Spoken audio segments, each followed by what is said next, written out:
guys, coming at you today with another video from the bakery because I couldn't just leave well enough alone. I wanted to get out one more Christmas holiday video that I've been wanting to do for a while, ever since I figured out Keto Sweetened Condensed Milk, and that is fudge. The super easy kind of fudge where you just mix sweetened condensed milk and chocolate chips together.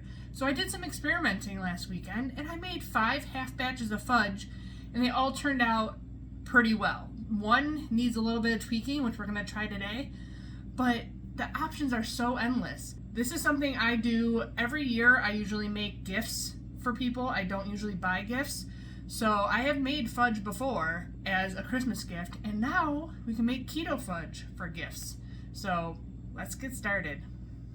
First, we gotta start out with making a big batch of sweetened condensed milk. So I'm making a double of a big batch. So that's 32 ounces of cream right there. I found this at my local Big Lots store, and I figured out if $3.99 was still cheaper than what I pay on Amazon for my big bulk bag. I think it's 48 cents an ounce instead of 50.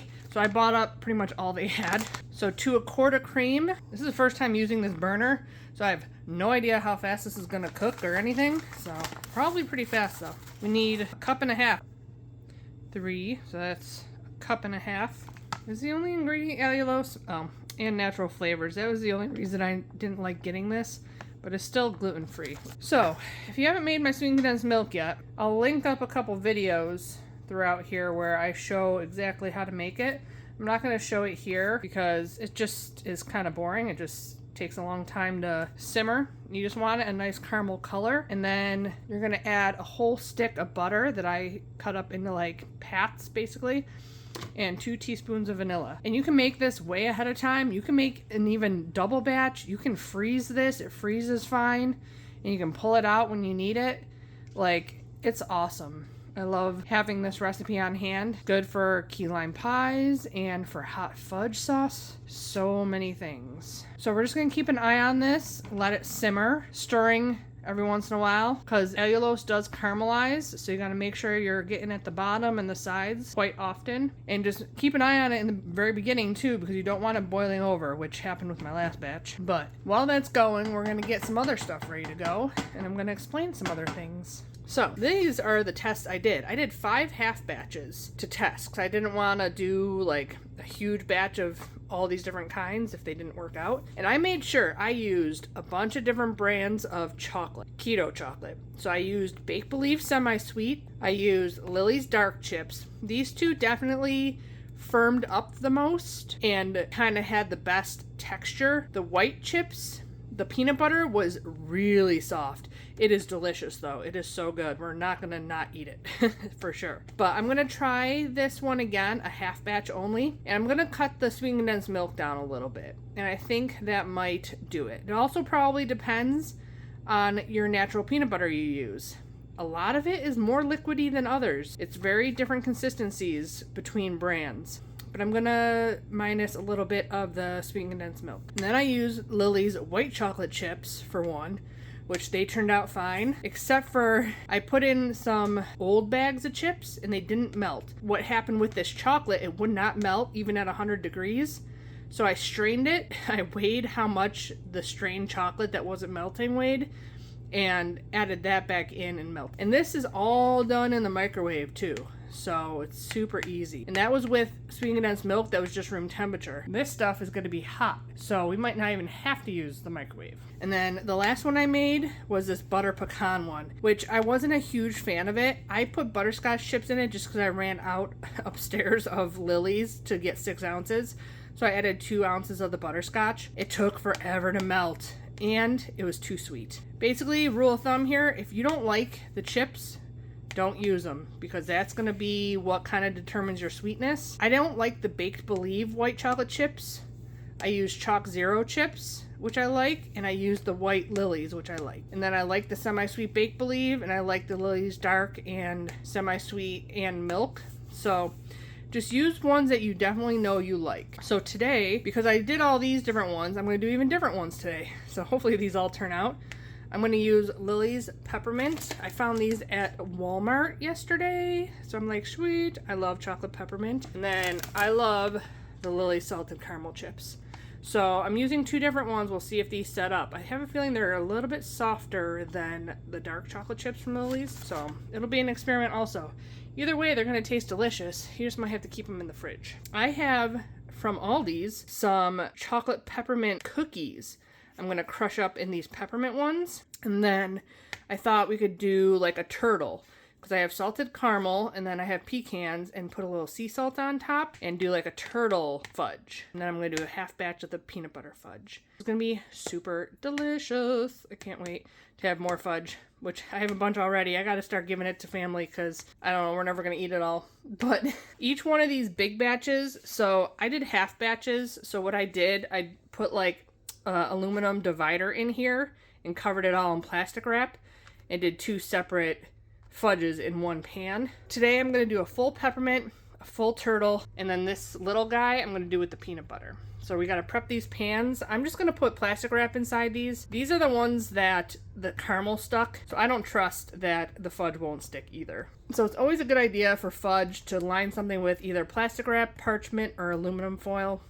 Whatever your choice is will work. Yeah, that's everything. We're going to get everything kind of measured out. Probably just going to put everything in plastic quart containers. This peppermint one, I'm going to do a teaspoon of vanilla. You can do so many different extracts, add-ins, whatever you want. Like, it's really up to you. And I'm going to do 1 teaspoon caramel extract for this one. Like I said, these are full batches. These are half batches. So, and I also just tasted, like, before I put it into the container and made sure it had enough of the extracts.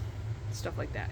These are really pretty much endless with the possibilities of flavors and add-ins. So I have 7 different recipes potentially if these 2 work out for you down in the description box and in the blog post. So we'll be back when our sweetened condensed milk is just about ready.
Okay, this is looking good. I'm going to turn off the overhead light and see the color. It's a nice caramely color. That's what you want. It's been cooking for a good 20 minutes or so, maybe more. But let me tell you how much I love this friggin' stove.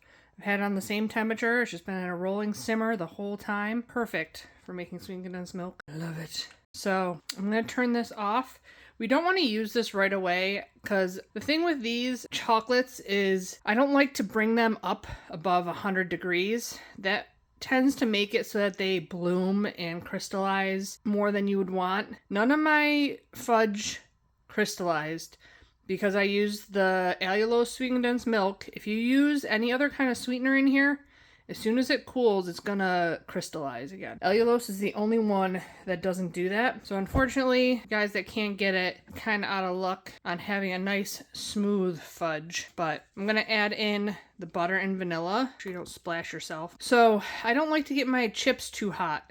So when I did my fudge, I didn't bring any of the chips over 100 degrees in the microwave. I heated everything at 50% power and made sure that I didn't go up above 100 degrees. And everything was getting melted and nice without having to go over. So I'm gonna put it into, it'd probably cool the fastest in something plastic. I'm just gonna keep stirring this and let it cool. Like I said, this can be made way in advance and you can just have it chilling. I like to bring it to room temperature. It can sit out at room temperature for a while without any ill effects. I just pulled it out like the morning that I wanted to do all the fudge recipes and just let it sit on the counter until I was ready. We're all set to go as soon as this is cooled. I think what I'm actually gonna do is, since I have a bunch of Pyrex measuring cup, I'm gonna measure out all my fudge measurements I need. Peanut butter, I'm only gonna do 5 ounces. Allulose makes things soft, if you did not know that already. So the less allulose you add to recipes, the less soft they are. So I'm gonna try just minusing this a tiny bit, and this will cool down a lot faster. We're gonna have some sweetened condensed milk left over, I think, too. Okay, 14. We're at 133, so this won't take too long. Make sure you're stirring it, because sometimes the butter like separates. You don't want that. Cool.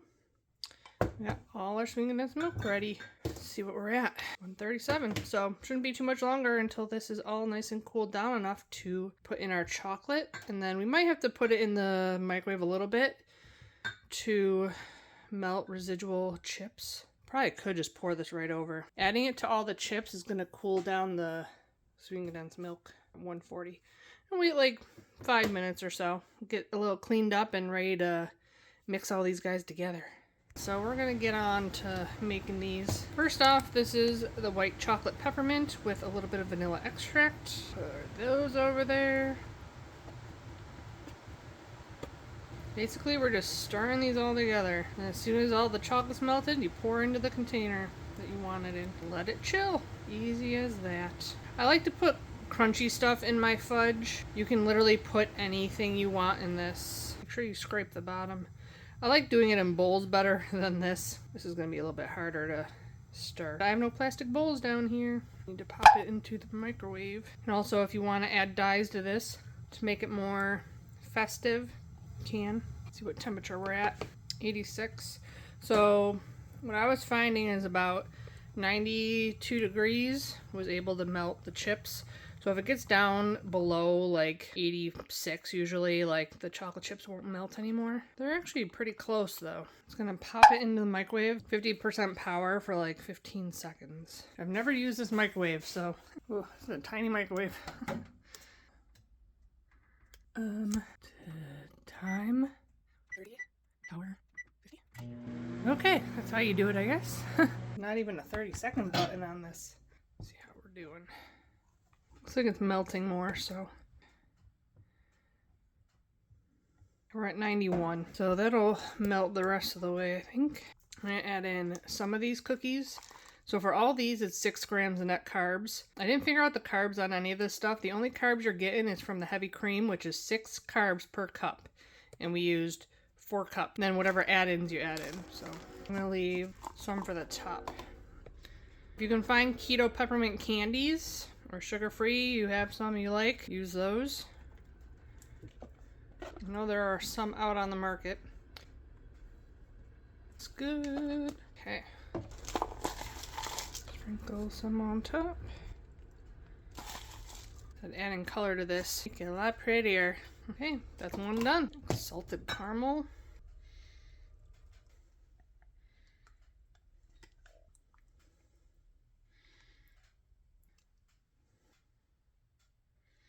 I'm gonna put this in for like 45 seconds at 50% power. While that's going, this guy. I'm definitely gonna have to nuke that guy. 94. Should be enough to melt all the residual chips in there. Super easy. Looks delicious. Should add more light in here. Okay, so that's pretty much all melted. I'm gonna put in all the pecans because I'm gonna sprinkle sea salt on top of this.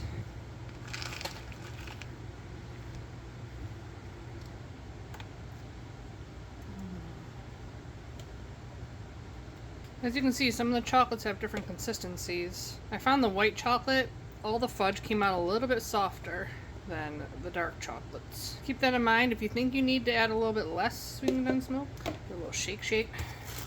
I have Molden's. This is like a really popular brand overseas. It's really pretty flake sea salt. Big flakes. into the fridge. Okay, yay. On to our last one. Peanut butter. So you can easily add like chopped peanuts to this. I just feeling lazy. Do whatever you want. There is so many possibilities. So I did 45 seconds, but I stopped it because it's only a half batch. We're at 100 just on the surface. Should be enough to melt all the chips. Again, I'm using a different peanut butter too, so it all depends on how much oil you put in probably too. White chocolate definitely is harder to melt than the other chocolates. I'll give this the last 15 seconds I had on the microwave. We're only at 93. But, see, the chips are melting better. Peanut butter was definitely by far my favorite. It would definitely be better with some peanuts or chunks or something in there, but it was so good. Adam was trying all the batters before I made them into fudge too, and he's like, oh my god, so good. I made the butter pecan and the maple walnut for him because those are two things he really likes. Peppermints for me. Yeah, nice and thick. That's what you want.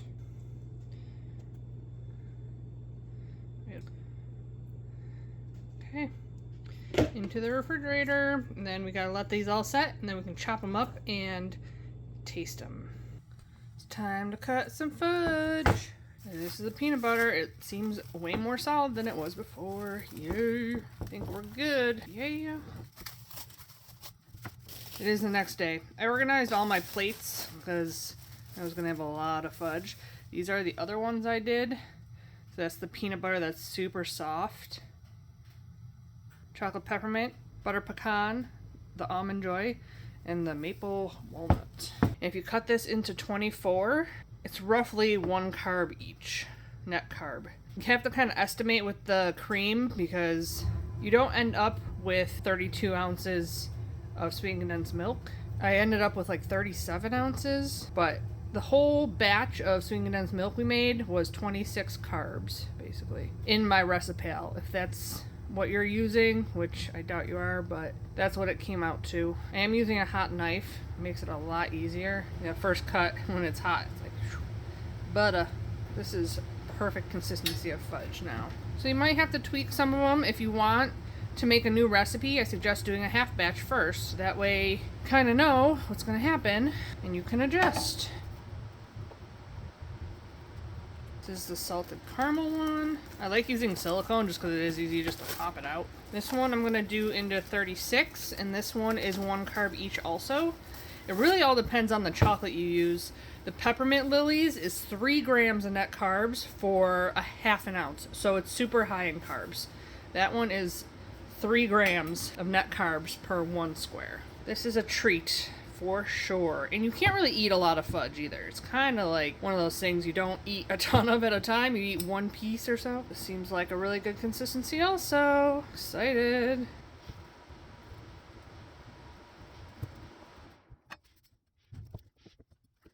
Oh, and I am going to be making a cooked fudge, like a traditional Hershey's Cocoa. My mom sent me her recipe. She has a recipe card for, and I am going to attempt it at some point.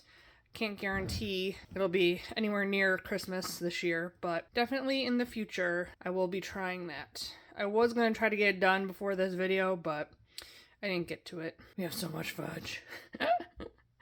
This plate's almost packed, and I still have all that fudge, and I still have another fudge to put in there. Oh boy. Okay, 1 more fudge. See, the white chocolate is a little bit softer. So maybe when you do the white chocolate ones, do a little bit less sweetened condensed milk. That'll cut the carbs a little bit too. So this one's going to be more of a pain in the butt to cut, and definitely got to be kept in the fridge. It is soft. These ones are very soft. It is stuck to my board. Pile that up in the middle, and then we're going to get to tasting all these. Hey, it's time to try some of these guys. So the Lily's white chocolate peppermint chips are definitely super soft. So I would minus the sweetened condensed milk a little bit, or you can just use a regular Lily's chocolate chip, add peppermint extract and whatever else you like, and you got chocolate peppermint fudge. Even the Lily's white chocolate chips, I made the maple walnut with them, and they worked fine. So just the peppermint chips, they must just have a little bit more oil in them or something. But it is really soft. It's like mushing. It's going to taste delicious though.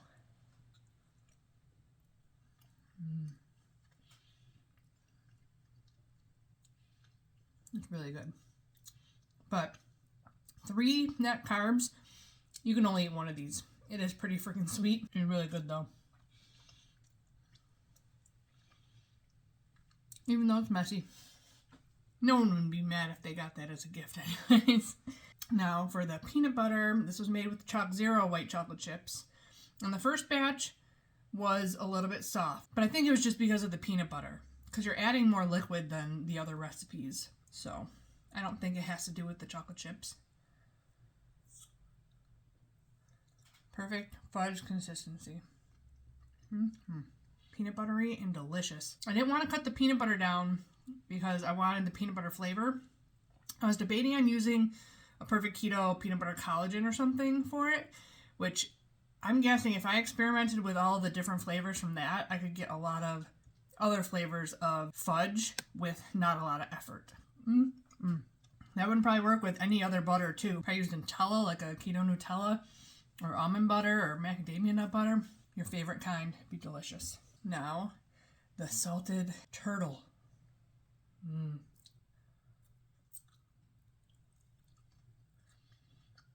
It's more of a dense fudge consistency. Sea salt on top gives that little hint of saltiness as you're eating it too. It's really good. Yummy. Now we have so many possibilities. With all the keto chocolates we have on the market, most of them worked for these recipes. That's why I did a bunch of different kinds so that you guys would know which ones worked the best. And we had a lot of ones that actually came out perfect. So I hope you guys enjoyed these recipes. Make some of these delicious fudge concoctions for yourself. Let me know in the comments below what flavors you guys come up with. Really excited for you guys to all make this for the holiday season. Don't forget to check out my Amazon links and the blog link to the full recipe in the description box below. Give the video a thumbs up if you enjoyed it. Subscribe if you haven't already. And as always, I'll be back with many more keto dessert recipes. Bye guys.